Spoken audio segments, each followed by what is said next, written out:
श्री सीतारामचंद्राभ्याम नमः। श्रीमद् वाल्मीकि रामायण प्रथम खंड।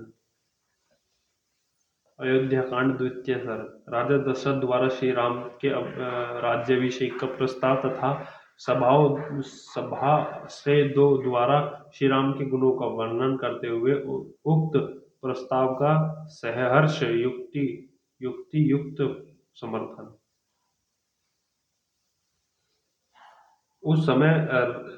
उस समय राज्यसभा में बैठे हुए सब लोगों को संबोधित करते महाराज दशरथ ने मेघ के समान शब्द करते हुए दुदंबियों की ध्वनि के सदृश अत्यंत गंभीर एवं गूंजते हुए उच्च स्वरों से सबके आनंद को बढ़ाने वाली यह हितकार बात कही।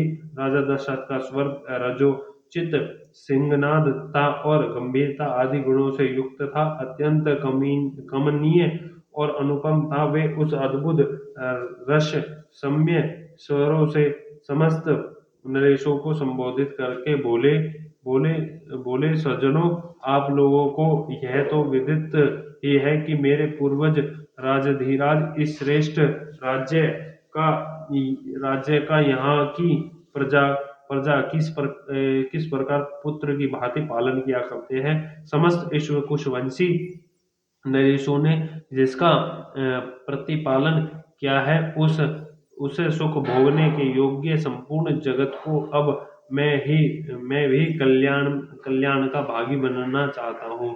मेरे पूर्वज जिस मार्ग पर चलते आए हैं, उसी का अनुसरण करते हुए मैंने भी सदा जागरूक रहकर समस्त प्रजा की यथाशक्ति रक्षा की है।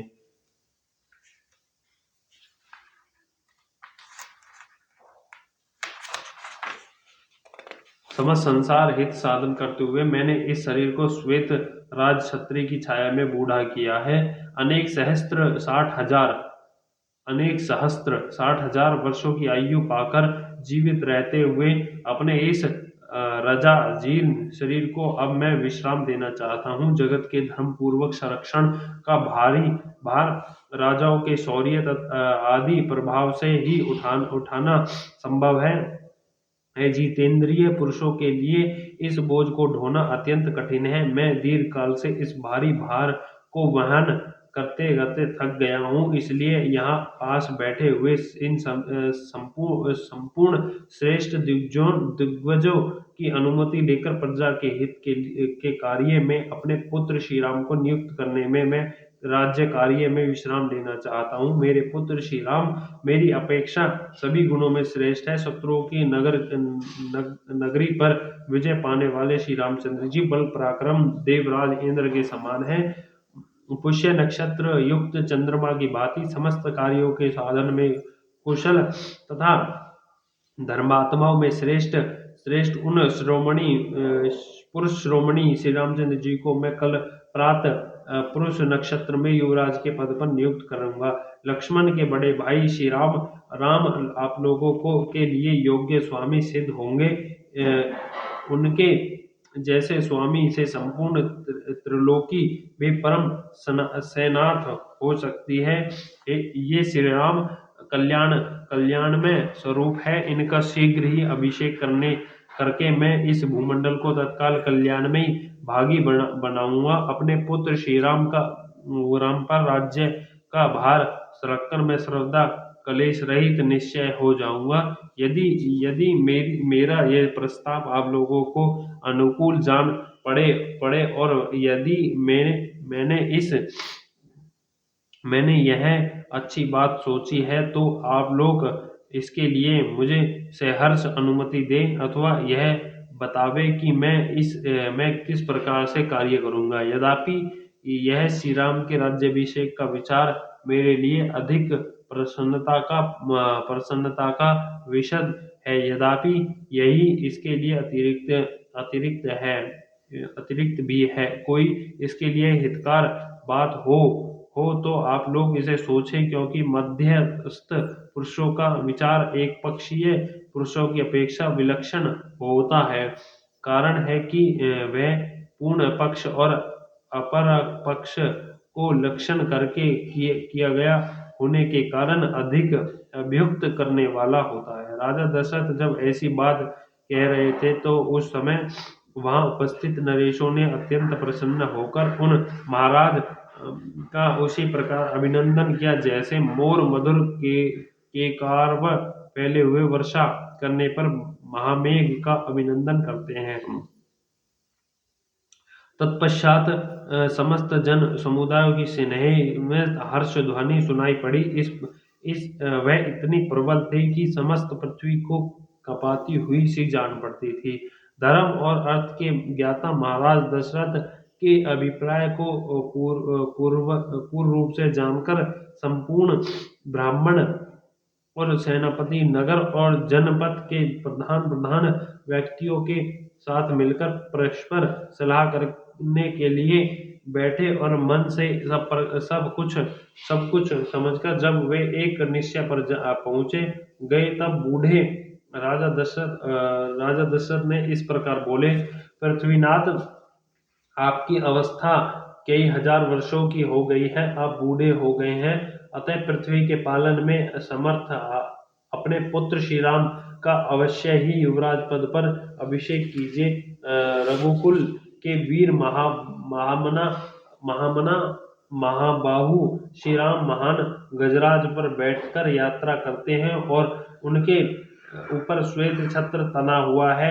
इस रूप से हम उनकी झांकी करना चाहते हैं। उनकी यह बात राजा दशरथ के मन को प्रिय लगने वाली थी। इसे सुनकर राजा दशरथ अनजान से बनकर उन सबके मनोभाव को जानने की इच्छा से इस प्रकार बोले, राजगण, मेरी यह बात सुनकर जो आप लोगों में श्री राम को राजा बनाने की इच्छा प्रकट की है, इसमें मुझे एक संशय हो रहा है, जिसके लिए समक्ष उपस्थित करता हूँ। आप इसे सुनकर सुनकर इसका इसका यथार्थ उत्तर दे। मैं धर्म पूर्वक इस पृथ्वी का निरंतर पालन कर रहा हूँ। मेरे रहते हुए आप लोग महाबली श्री राम को युवराज के रूप में क्यों देखना चाहते हैं? यह सुनकर वे महानतम नरेश नगर और जनपदों के लोगों के साथ राजा दशरथ ने इस प्रकार बोलने पर, महाराज, आपके पुत्र श्री राम में से बहुत से कल्याणकारी सद्गुण है देवताओं के तुल्य बुद्धिमान और गुणवान श्री रामचंद्र जी के गुण सारे गुण सबको प्रिय लगने वाले और आनंदमय है। इस समय उनका यतिचित वर्णन कर रहे हैं, आप उन्हें सुनिए। प्रजानाथ सत्य पराक्रमी श्री राम देवराज इंद्र के समान दिव्य गुणों के समान है। ईश्वर कुल नंदन में भी ये सब श्रेष्ठ है। श्री राम संसार में सत्यवादी, सत्यपरायण और सत्पुरुष और साक्षात श्री राम ही अर्थ के तथा धर्म को भी प्रतिष्ठित किया है। ये प्रजा को सुख देने में चंद्रमा की और क्षमा रूपी गुणों में पृथ्वी की समानता करते हैं। बुद्धि में बृहस्पति और बल पराक्रम में साक्षात सच्चिपति इंद्र के समान है। श्री राम धर्मज्ञ, सत्य प्रतिज्ञ, शीलवान, अदोदर्शी, शांत, दीन दुखियों को सांत्वना प्रदान करने वाले, मृदु भाषा, कृत्य, जितेंद्रिय, कोमल स्वभाव वाले, चित्र बुद्धि, सदा कल्याणकारी, असूर्य रहित, समस्त प्राणियों के प्रति प्रिय वचन बोलने वाले और सत्यवादी है। वे बहुत सत्य विद्वान, बड़े बूढ़ों तथा ब्राह्मणों के उपासक हैं। सदा ही उनका संग किया है। इसलिए इस जगत को श्री राम की अनुपम कीर्ति, यश और तेज का विस्तार हो रहा है। देवता, असुर और मनुष्य के संपूर्ण अस्त्रों का उन्हें विशेष रूप से ज्ञान है।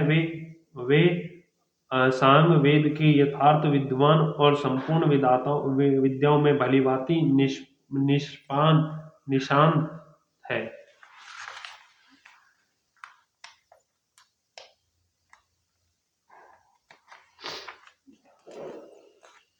भरत के बड़े भाई श्री राम गंध गंध वे गंधर्व वेद संगीत शास्त्र में भी इस भूतल पर सबसे श्रेष्ठ है। कल्याण की तो वे जन्मभूमि है। उनका स्वभाव साधु पुरुष के समान है। हृदय उदार और बुद्धि विशाल है। धर्म और अर्थ के प्रतिपादन में कुशल, श्रेष्ठ ब्राह्मणों में भी उत्तम शिक्षा दी है। वे ग्राम अथवा नगर की रक्षा के लिए लक्ष्मण के साथ सब जब संग्राम भूमि में जाते हैं, उस समय वहां जाकर विजय प्राप्त किए बिना पीछे नहीं लौटते हैं। संग्राम भूमि से हाथी अथवा रथ के द्वारा पुनः अयोध्या लौटकर वे पूर्ववासियों से स्वजनों की भांति प्रतिदिन उनके पुत्र अग्निहोत्री की अग्निहोत्रियों के सेवकों और शिष्यों का कुशल समाचार पूछते रहते हैं। जैसे पिता अपनी औरस पुत्र को कुशल मंगल पूछता है, उसी प्रकार वे समस्त प्रवासियों से क्रमश उनका सारा समाचार पूछा करते हैं। पुरुष सिंह श्री राम ब्राह्मणों से सदा पूछते रहते हैं कि आपके शिष्य आप लोगों की सेवा करते हैं या नहीं। क्षत्रियों से यह जिज्ञासा रखते हैं कि आपके सेवक कवच आदि सुसज्जित हो आपकी सेवा में तत्पर रहते हैं ना। नगरों के मनुष्यों पर संकट आने पर वे बहुत दुखी दुखी हो जाते हैं और उन सब के घरों में वे सब प्रकार के उत्सव होने पर भी पिता की भांति प्रसन्न होते हैं। वे सत्यवादी महान धनुर्धर वृद्ध पुरुष के सेवक और जितेंद्रिय हैं। श्री राम पहले मुस्कुराकर वार्तालाप आरंभ करते हैं। उन्होंने संपूर्ण हृदय से धर्म का आश्रय ले रखा है। वे कल्याण का सम्य आयोजन करने वाले हैं। निसंदेह बातों की चर्चा में उनकी कभी रुचि नहीं होती है।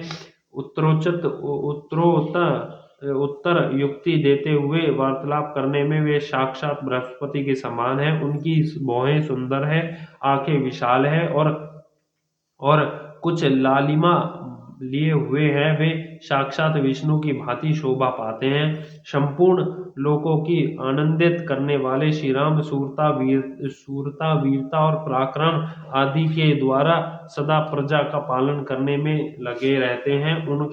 उनकी इंद्रिया राग आदि दोषों से दूषित नहीं है। इस पृथ्वी की तो बात ही क्या है। वे संपूर्ण त्रिलोकों की भी रक्षा कर सकते हैं। उनका क्रोध और प्रसाद कभी व्यर्थ नहीं होगा। जो शास्त्रों के अनुसार प्राण दंड पाने के अधिकारी है, उनको भी नियम पूर्वक वध कर डालते हैं तथा जो शास्त्र दृष्टि से अवध है उन पर ये कदापि कुपित नहीं होते हैं। जिस प्रकार वे संतुष्ट होते हैं, उससे हर्ष में भरकर धन से परिपूर्ण कर देते हैं। समस्त प्रजा के लिए कमनीय तथा मनुष्यों का आनंद बढ़ाने वाले मन और इंद्रियों के संयम आदि आदि सत्पुरुषों द्वारा श्री राम वैसे ही शोभा पाते हैं जैसे तेजस्वी सूर्य अपनी किरणों से सुशोभित होते हैं। ऐसे सर्वगुण संपन्न लोकपालों के समान प्रभावशाली एवं सत्य पराक्रमी श्री राम इस पृथ्वी की जनता अपना स्वामी बनाना चाहती है। हमारे सौभाग्य से आपके पुत्र श्री रघुनाथ जी प्रजा का कल्याण करने में समर्थ हो गए हैं और तथा अपने सौभाग्य से वे मरीचि नंदन कश्यप की भांति पुत्रोचित गुणों से संपन्न है। देवताओं, असुरों, मनुष्यों, गंधर्वों और नागों से प्रत्यक्ष वर्ग के लोग